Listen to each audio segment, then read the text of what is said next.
In 1843, deep in the heart of Mississippi, there was a plantation that looked like paradise from the outside. White columns, endless fields, and a family that seemed blessed by fortune itself. But inside those walls, something darker than anyone could imagine was happening.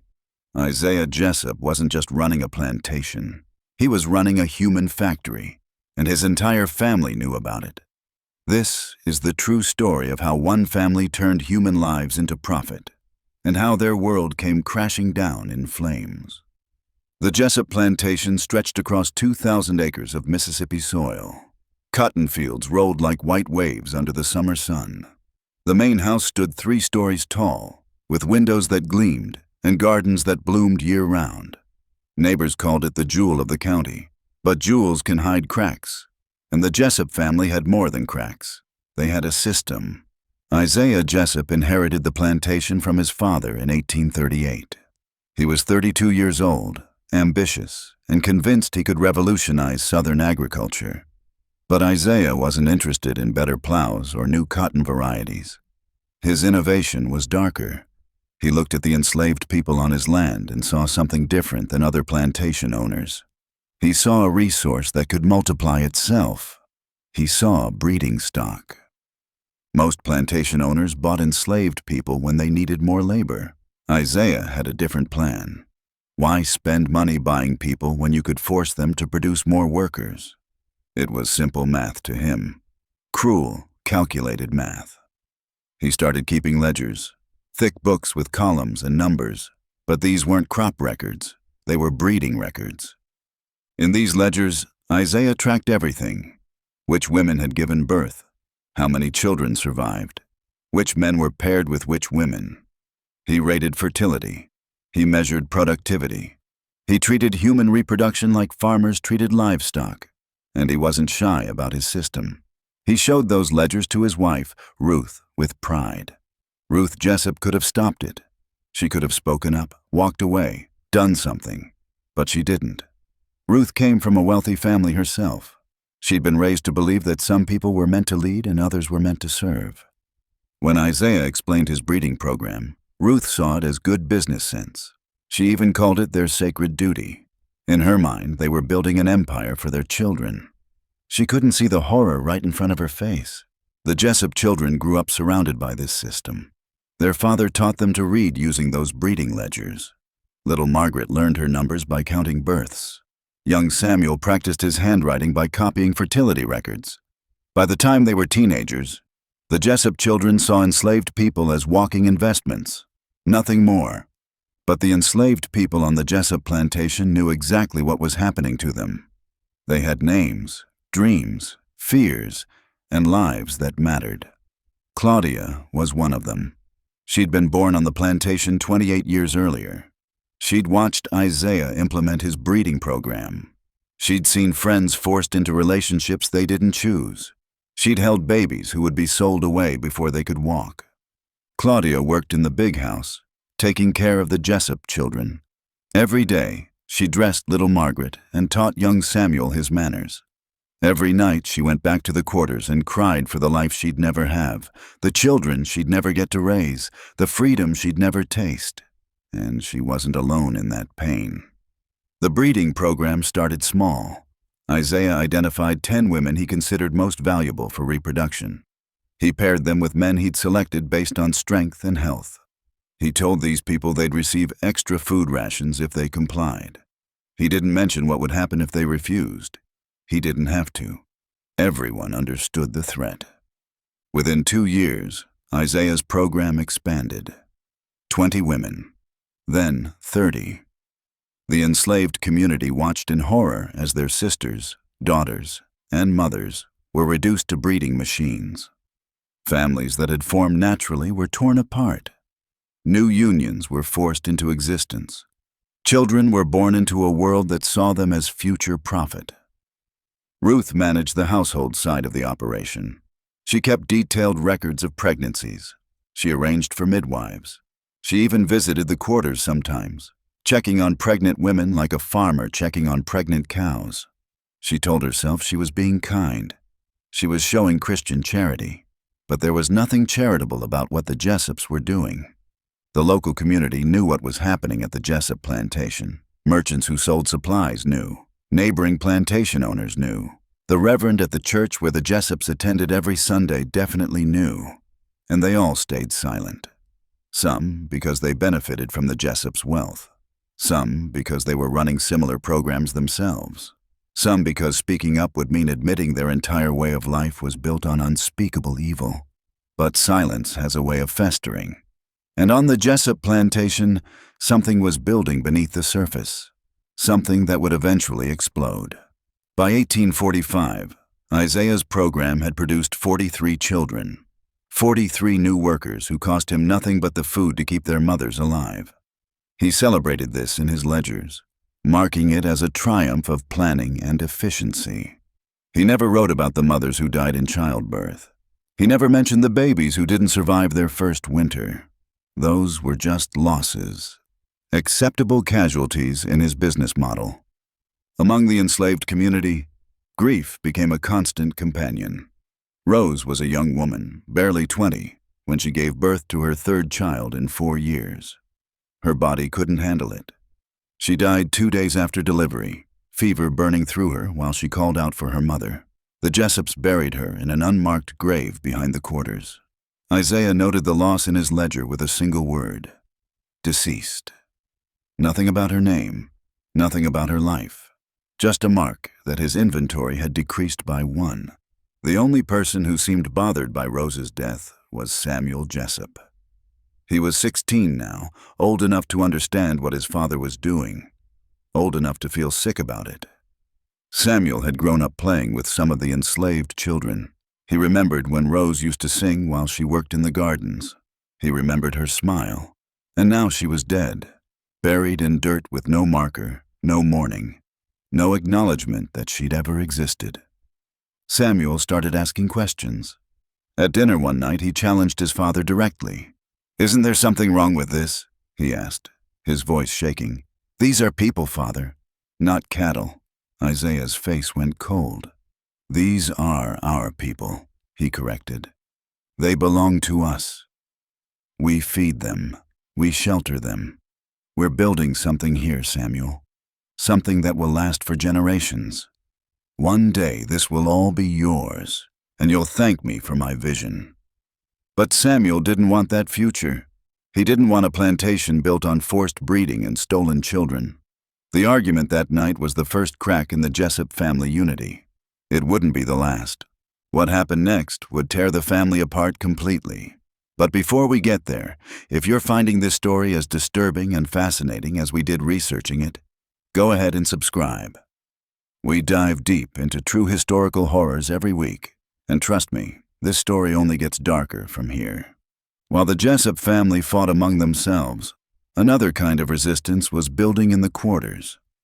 Josiah was 25 years old, strong, and increasingly angry. He'd watched the breeding program destroy his community. He'd seen his sister paired with a man she barely knew. He'd held babies who would grow up enslaved, just like him. And he'd decided enough was enough. Josiah started talking quietly with other enslaved people. Not about rebellion, not yet. Just about dignity, about remembering they were human beings, about keeping hope alive. These conversations happened in whispers, in the fields where overseers couldn't hear, in the quarters after dark. Slowly, carefully, Josiah built a network of people who refused to forget who they were. The Jessups noticed nothing. They were too busy with their own concerns. Isaiah's breeding program was expanding again. Ruth was planning a grand party to show off their success. The younger children were growing up and learning to run parts of the operation. Everything seemed to be going according to plan. But in 1847, something shifted. Another plantation, 2 counties over, experienced a revolt. Enslaved people had set fire to the fields and fled into the night.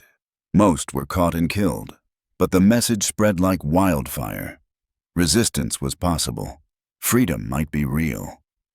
Isaiah responded by tightening control. He hired more overseers. He implemented stricter curfews. He punished any hint of defiance with brutal efficiency. The plantation became a pressure cooker, and everyone could feel the heat rising. That same year, Margaret gave birth during a difficult labor.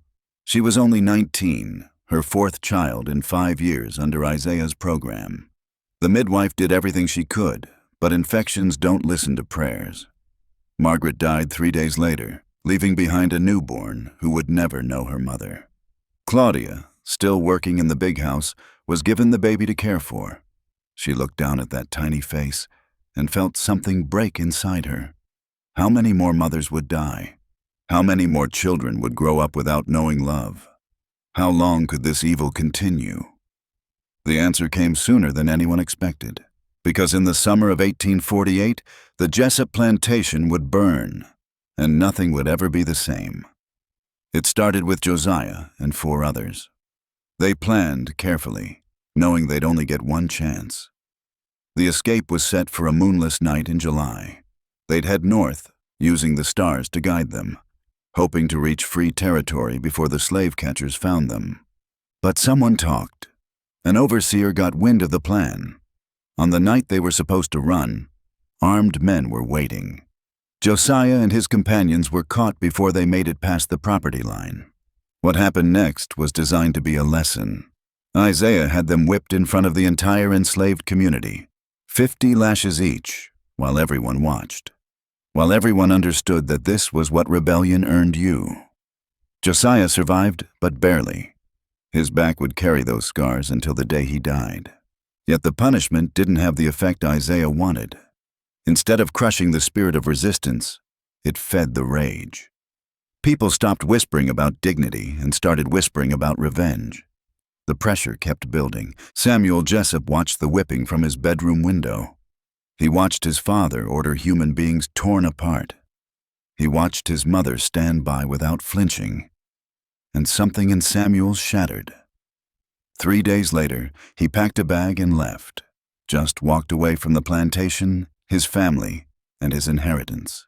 Isaiah never spoke his name again. With Samuel gone, the family closed ranks even tighter. They convinced themselves they were doing the right thing, that they were maintaining order in a chaotic world, that their breeding program was actually a kindness, providing stability and purpose to people who wouldn't know what to do with freedom anyway. The lies people tell themselves to sleep at night can be truly staggering.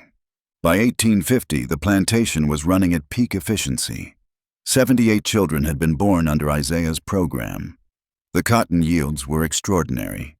The Jessup wealth had tripled in a dozen years. On paper, everything looked perfect. But paper can't capture the trauma of mothers watching their babies sold away. Paper can't measure the psychological damage of forcing people to reproduce against their will. Paper can't record the nightmares, the silent tears, the rage that built up like steam in a sealed kettle. The fire started in the cotton storage barn on a September night. No one saw who lit it. By the time anyone noticed, flames were already licking at the sky. The barn was a total loss. 3 smaller buildings caught fire too. Enslaved people who were supposed to be fighting the flames moved slowly, almost deliberately. They weren't going to save the very building where stolen labor had been stored. Isaiah launched an investigation, but he found nothing. No evidence, no witnesses, just ashes and the bitter knowledge that someone on his plantation had struck back. He increased security again. More overseers, more weapons, more fear. But fear cuts both ways. The enslaved people were afraid of punishment, yes, but the Jessups were starting to be afraid too. Afraid of the people they'd brutalized. Afraid of the revenge that must be building. Afraid that their carefully controlled world was slipping through their fingers. Ruth started having nightmares. She'd wake up screaming, claiming she saw faces in the darkness. Angry faces, dead faces, the faces of all the people who'd suffered under their roof. Isaiah told her she was being foolish, but he started keeping a loaded gun by his bed, and then, in 1852, everything changed. Because the world outside the plantation was changing too, and not even Isaiah Jessup could stop what was coming. Whispers of war started spreading through the South. Arguments about slavery, about state rights, about the future of the nation. For the enslaved people on the Jessup plantation, these whispers sounded like hope. Maybe, just maybe, freedom was actually coming. Isaiah saw the changing times as a threat to his legacy. He doubled down on his breeding program, trying to produce as many children as possible before the world shifted. The ledgers from this period show an obsessive quality, numbers scribbled in the margins, calculations of potential profits, plans for expansion even as the ground was crumbling beneath him. Claudia was in her 40s now. She'd spent her entire life enslaved on this plantation. She'd raised the Jessup children. She'd cared for babies who weren't hers. She'd watched friends die and strangers sold. And now, for the first time, she let herself imagine freedom. What would it feel like? Where would she go? Who would she become? The Civil War began in 1861. At first, it felt distant. Battles fought far away. Casualties reported in newspapers. But slowly, inevitably, the war came closer. Young white men from the county left to join the Confederate Army. Supply lines started breaking down. Everything became scarce: food, medicine, security. Isaiah was too old to fight, but he sent money and resources to the Confederate cause. He believed passionately that the South must win, that slavery must continue, that his breeding program represented the future of Southern prosperity. He was betting everything on a world that was already dying. By 1863, Union troops were moving through Mississippi. Plantation owners were fleeing. Some burned their own fields rather than let them fall into enemy hands. The Jessup plantation became an island, isolated and vulnerable. Ruth died that year. A fever took her quickly, burning through her body in just 3 days. On her deathbed, she clutched her Bible and spoke about judgment, about souls weighed and found wanting. Isaiah sat beside her, holding her hand, but he didn't hear her words. Or maybe he heard them and chose not to understand. The enslaved community mourned Ruth's death quietly, not because they missed her, but because her passing meant the world was changing. The old order was crumbling. What would replace it? When Union troops finally reached the Jessup plantation in early 1864, they found a strange scene. Isaiah was still sitting in his office, surrounded by his breeding ledgers, trying to keep records as if nothing had changed. The enslaved people were still in the quarters, uncertain whether to believe the soldiers who said they were free. Freedom didn't come with instructions. People who'd been enslaved their entire lives didn't know where to go or what to do. Many stayed on the plantation initially, simply because they had nowhere else to go. But slowly, one by one, they started leaving. Walking away from the only home they'd known, carrying nothing but hope and trauma. Claudia left in the spring. She didn't say goodbye to anyone. She just started walking north one morning and didn't look back. She was 48 years old, and for the first time in her life, she belonged to herself. Josiah, still bearing the scars from his whipping 16 years earlier, left with a group heading to Memphis. He'd heard there were jobs there, communities forming, a chance to build a new life. His back ached with every step, but he walked with his head high. He'd survived. That was its own kind of victory. Isaiah Jessup lived for 3 more years after the war ended. His wealth evaporated. His plantation fell into ruin. His remaining children had scattered, unwilling or unable to stay in the house where so much suffering had occurred. He died alone in 1867, in a bedroom that used to overlook thriving cotton fields but now looked out on weeds and decay. No one attended his funeral, but the story doesn't end with Isaiah's death, because the scars left by the Jessup breeding program ran deeper than anyone realized, and decades later, someone would uncover the full truth. In 1923, a historian researching plantation records in Mississippi came across something unusual. A collection of ledgers, perfectly preserved, documenting something most plantation owners had tried to keep quiet. The Jessup breeding program recorded in meticulous detail. The ledgers showed everything. Names of enslaved women forced into the program, records of births and deaths, calculations of profit, notes about which pairings produced the healthiest children. It was all there, written in Isaiah's careful handwriting, a catalog of systematic cruelty. The historian, a man named Thomas Bradford, was horrified. He'd studied slavery for years, but he'd never seen documentation this explicit. Most plantation owners had hidden their breeding programs or used vague language in their records. Isaiah had been proud of his. He documented it like a scientific experiment. Bradford published his findings in 1924.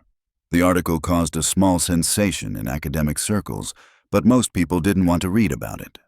America was trying to move past the ugliness of slavery. Confronting the specific horrors of breeding programs was too uncomfortable. But for the descendants of the people who'd been enslaved on the Jessup plantation, those ledgers meant something different. They provided proof. Names and dates and family connections that had been lost to time. Some descendants spent years tracing their family trees through those horrific records, finding ancestors they'd never known existed. In the 1960s, during the Civil Rights Movement, the Jessup ledgers were used as evidence of the systematic dehumanization that slavery had required. They showed up in textbooks, in documentaries, in arguments about reparations and historical justice. The Jessup family had tried to build a legacy of wealth and power. Instead, they built a monument to evil. The plantation itself still exists. The main house is ruins now, just crumbling walls and broken windows. The cotton fields have been reclaimed by forest, but people still visit, drawn by the dark history of the place. Local historians say some visitors report strange feelings when they walk the grounds. A weight in the air. Sounds that don't have sources.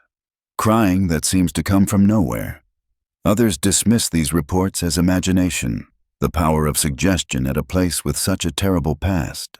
But Josiah's great-great-granddaughter, interviewed in 2008, said something that stuck with researchers.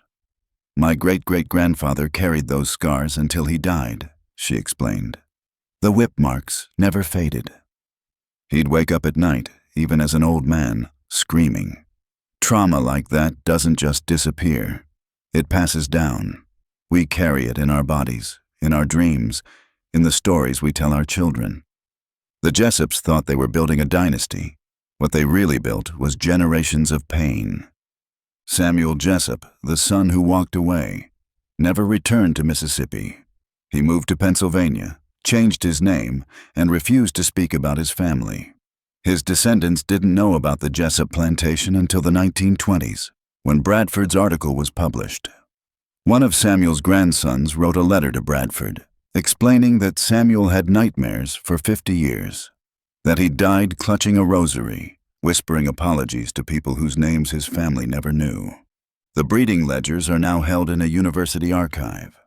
Researchers still study them, finding new details about enslaved families and plantation economics. But they're also displayed as a warning. This is what happens when people are seen as property. This is what happens when profit matters more than humanity. This is what happens when good people stay silent.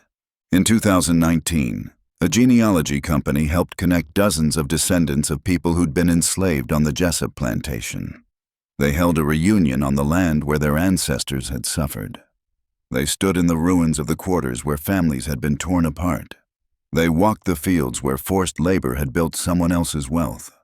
And they planted a garden, not cotton, flowers, vegetables, living things that would grow and thrive without pain. One woman, whose great-great-great-grandmother had died in childbirth on the plantation, planted a rose bush. She didn't say much, just knelt in the dirt and pressed the roots into soil that had absorbed so much suffering. The rose bush is still growing. Every spring, it blooms red against the ruins, a small bright spot in a dark history. Some people say it's just a plant. Others say it's something more. A reclamation. A memorial. Proof that even in the worst places, life finds a way to return. But here's what they don't tell you on those historical tours. The Jessup plantation wasn't unique. It was just the one with the best documentation. How many other plantations ran similar programs? How many other families built their wealth on forced breeding? How many other ledgers were burned or hidden or lost to time? We'll never know the full count. We'll never know all the names. But somewhere in Mississippi, in archives and attics and forgotten corners, there might be more records waiting to be found, more stories waiting to be told, more truths that someone decided were better left buried. And that thought, more than any ghost story, should keep us awake at night.